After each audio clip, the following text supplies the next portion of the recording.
Ano po ba yung masasabi nyo dun sa pusa na pag-alagala po dito pagka ayun po, may mga kumakain, ganyan? Makain.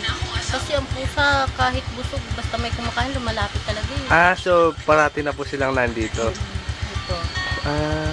Saka meron kami ditong alaga. May alaga po kayo? Ayun yung nandun eh. Yung kulay orange po na pusa. Nakakaabala naman po ba siya sa trabaho nyo o hindi? Ay, hindi naman. Hindi po. Hindi naman. Kung kayo po papipiliin, gusto niyo po ba nandito yung pusa o wala na po? Sa akin, kasi mahilig ako talaga mag-alaga ng pusa. Apo. Hindi naman siya nakakaabala sa trabaho. Apo. Gusto ko rin po siya nandito. Kasi, kumbaga, pag wala kaming trabaho, minsan, tinatawag-tawag namin. Wala naman pong mga nakakagat, ganun. Wala, hindi naman siya nangangagat. Ano po yung pangalan ng pusa? Ay, dito, ang tawag namin kami dalawa, Garfield. Garfield, Oo. opo. Kasi kakulay siya. Sige po.